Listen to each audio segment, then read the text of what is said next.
أعوذ بالله من الشيطان الرجيم بسم الله الرحمن الرحيم الحمد لله رب العالمين والصلاة والسلام على سيد الأنبياء والمرسلين ونبينا وشفيعنا بالقاسم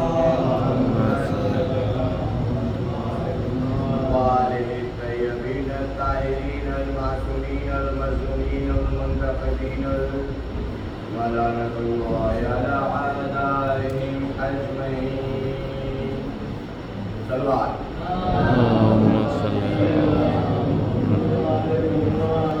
عزیزان محترم، آج کی مجلس کا آغاز ہوا ہے. آج چہلم کی شب ہے اور آج ہم لوگ یہاں پر فرش عزا پر بیٹھے ہیں. ہم لوگ مولا کے چہلم منانے کے لیے آئے ہیں. آج کچھ فضائل مولا علی علیہ السلام کے لیے. تو مولا علی علیہ السلام ہے کون؟ عزیزان گرامی، جناب امیر علیہ السلام کا مرتبہ کیا ہے، ان کا مقام کیا ہے؟ تو کائنات کے سرور کائنات رسول اللہ صلی اللہ علیہ وسلم کی حدیث ہے، علی من مالا حق، علی حق کے ساتھ ہیں، حق علی کے ساتھ ہیں. علی حق کے ساتھ ہیں اور حق علی کے ساتھ ہیں. تو پیغمبر نے ہاتھوں کو بلند کیا اور دعا کی، اللہم ادر الحق کا کما درا علی. پروردگار علی کو نہیں، پروردگار علی کو نہیں، حق کو ادھر موڑ دے جدھر علی چلے. حق کو ادھر موڑ دے جدھر علی چلے. اگر آسان شبدوں میں، آسان لفظوں میں بیان کروں تو حق کو ادب سکھا دے. حق کو ادب سکھا دے. یہ رسول اللہ صلی اللہ علیہ وسلم اللہ تعالیٰ سے دعا کر رہے ہیں کہ حق کو ادب سکھا دے. عزیزان گرامی، مولا کائنات کون ہے؟ کون ہے علی ابن ابی طالب کہ جس نے بھی فضائل آپ نے سنے ہوں گے. رسول اللہ، رسول خدا کی محبت کا مرکز ہے علی. رسول اللہ کی محبت کے مرکز ہے علی ابن ابی طالب. صلوات پڑھ دیں محمد. عزیزان محترم، رسول اللہ صلی اللہ علیہ وسلم نے سب کو موقع دیا تھا. جنگ خیبر کی بات کر رہا ہوں. رسول اللہ صلی اللہ علیہ وسلم نے سب کو موقع دیا تھا. رسول نے بار بار کہا تھا خیبر کو میں 40 دن میں فتح کروں گا، اور انہوں نے سب کو علم دیا تھا کہ جاؤ اور فتح کر کے آؤ. رسول نے بار بار یہ چیز کہی تھی کہ میں 40 دن میں خیبر کو فتح کروں گا. پیغمبر نے سب کو موقع دیا. جب 39 دن گزر گئے تو ایک کتاب ہے، اس کا نام ہے صحیح بخاری. امام محمد اسماعیل بخاری جو حدیث کے امام مانے جاتے ہیں، انہوں نے اپنی کتاب میں لکھا ہے کہ رسول نے 39 دن گزر جانے کے بعد بولا کل میں علم اس کو دوں گا جو مرد ہوگا. جنگ خیبر کی بات کر رہا ہوں. 39 دن تک رسول نے سب کو علم دیا کہ جاؤ فتح کر کے آؤ. کوئی فتح نہیں کر پایا. آپ جانتے ہیں مرہب کون تھا؟ مرہب اس زمانے کا بہت بڑا ایک جنگجو تھا جس کو انسان دیکھتا تھا تو اس کے دل میں خوف، ڈر پیدا ہو جاتا تھا. انسان اس کو دور سے دیکھ کے بھاگ جاتے تھے. وہ اتنا بڑا جنگجو تھا مرہب.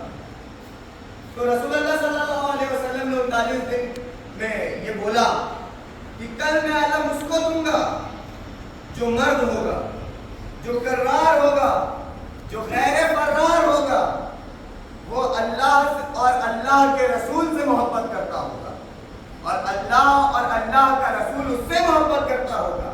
عزیزان گرامی، اللہ اور اللہ کا رسول سب سے پیار کرتے ہیں، سب سے محبت کرتے ہیں، ہر ایک مخلوق سے محبت کرتے ہیں، ہر ایک انسان سے محبت کرتے ہیں.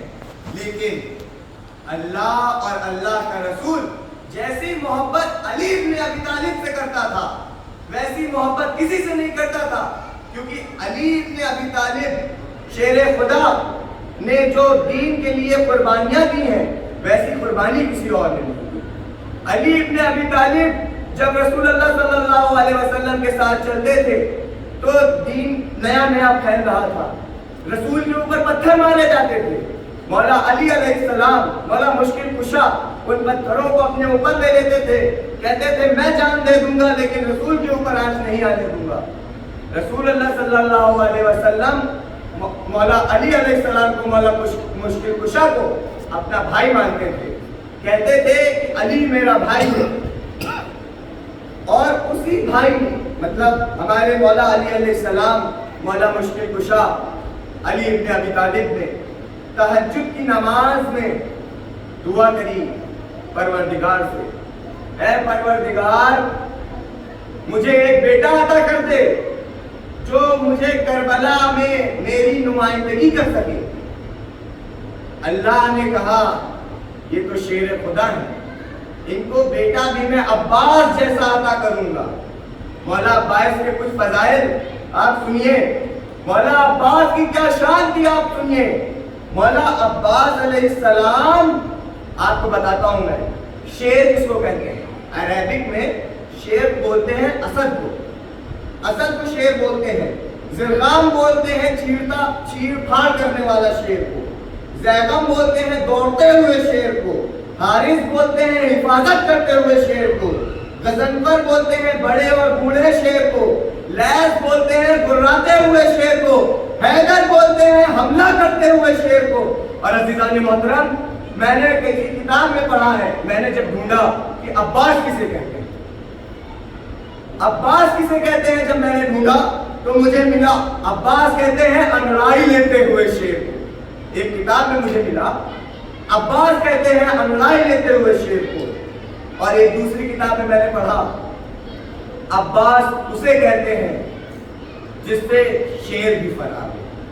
اس کے اوپر ایک شعر ہے، ایک شاعر ہے میسم بھائی، ہماری انجمن ہے لشکر حسینی لکھنؤ میں، تو وہ بہت اچھے نوا خان ہیں، ان کا ایک شعر ہے، اے شیر خدا حیدر تو ثانی حیدر ہے، اے شیر خدا حیدر تو ثانی حیدر ہے، شیروں کے بھی سینے میں عباس تیرا ڈر ہے۔ ایک نعرہ سلوات۔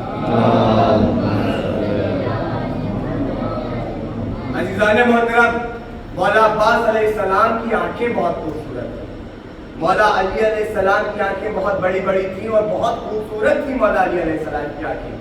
مولا عباس علیہ السلام کی بھی آنکھیں مولا علی کی طرف بہت زیادہ خوبصورت تھیں۔ مولا عباس جب لڑائی کرنے جاتے تھے، جب جنگ میں جاتے تھے، تو آدھی سینا جو ہوتی تھی وہ خالی ان کی آنکھ دیکھ کر واپس چلی جاتی تھی۔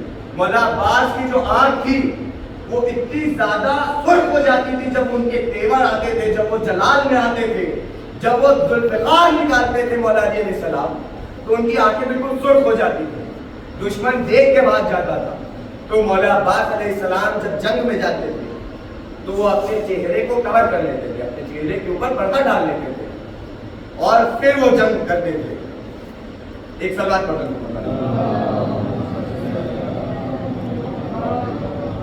جناب مولا عباس علیہ السلام جو تھے وہ جب مدینہ کے بازاروں میں جاتے تھے تو لوگ رک جاتے تھے، بازار رک جاتے تھے۔ مولا عباس علیہ السلام کی بڑی بڑی زلفیں تھیں اور ماشاءاللہ ان کا قد بھی بہت لمبا تھا۔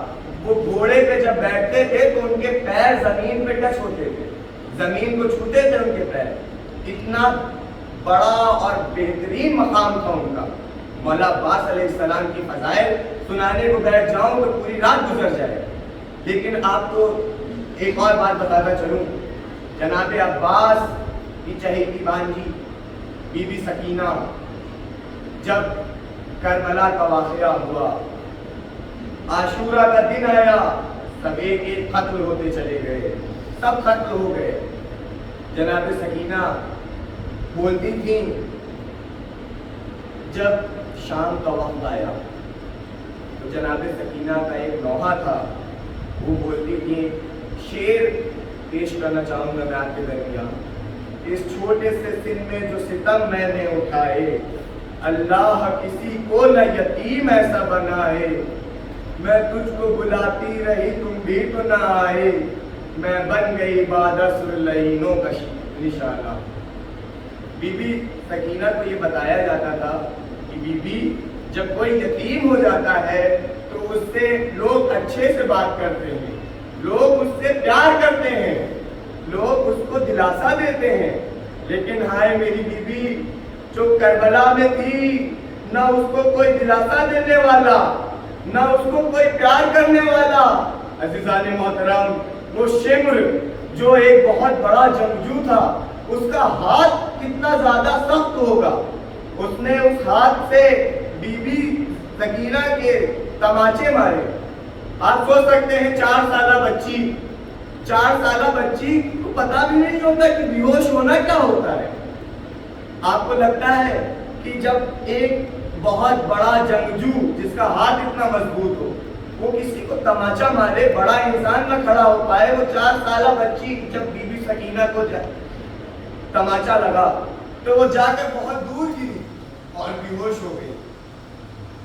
بی بی سکینہ زندان میں تھی اور زندان کی جالیوں کو پکڑ کر وہ جناب سید سجاد سے بولتی تھی، یہ بتائیے کہ ہم گھر کب جائیں۔ ان کو بہت ارمان تھے کہ وہ گھر جائیں، ان کو زندان، آپ سوچ سکتے ہیں کہ ایک چھوٹی سی بچی اس کو قید خانے میں بند کر دیا جائے، کیسی تڑپ ہوگی۔ اور جس کو حسین کا پیار ملا، جو حسین کے سینے پہ سوتی ہو، اس کو زمین پہ سونا پڑ رہا ہو، اس کے کیا عالم ہوں گے۔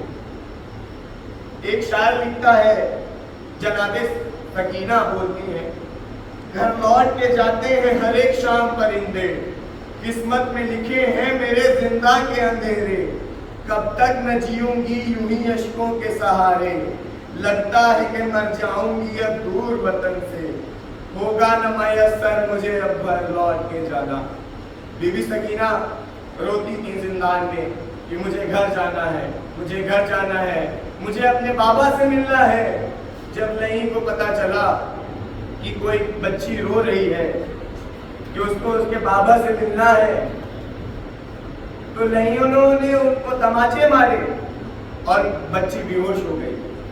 شام غریبہ کا منظر ہے کہ بچی کو ایک کوزے میں کسی نے پانی لا کر دیا کیونکہ وہ بے ہوش ہو گئی، جب ختم ہو چکی تھی، سب کو قید کر لیا گیا تھا، بچی کو پانی لا کر دیا گیا ایک کوزے میں، تو بچی پوچھتی ہے پھوپھی اماں یہ پانی مجھے کیوں دیا گیا ہے؟ پھوپھی اماں نے بولا کہ بیٹا تم اس گھر میں سب سے چھوٹی ہو، تم کو پانی نہیں ملے گا تو کس کو ملے گا سب سے پہلے؟ تو بچی اٹھی، اپنے ننھے ننھے ہاتھوں سے کوزے کو پکڑا اور مختل کی طرف چلی گئی۔ وہاں پر ایک چھوٹی سی نہر تھی، اس کے اوپر انہوں نے کوزے کو رکھا اور کہا پھوپھی اماں مجھ سے بھی چھوٹا میرا ایک بھائی ہے جو کربلا میں بھوکا پیاسا شہید کر دیا گیا۔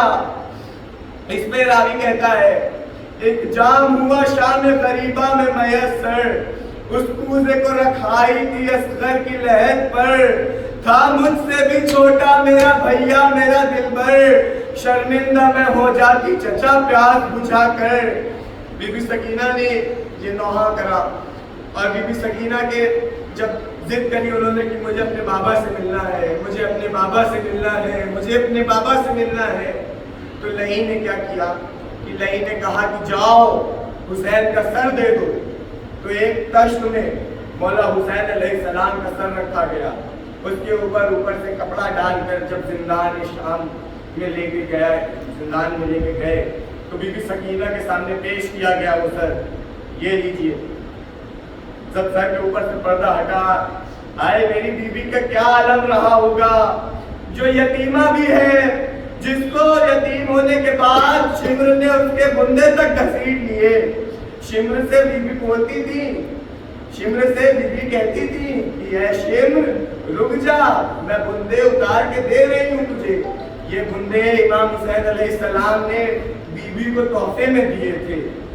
بی بی یہ کہتی تھی کہ اے شمر رک جا، میں بندے اتار کر دیتی ہوں۔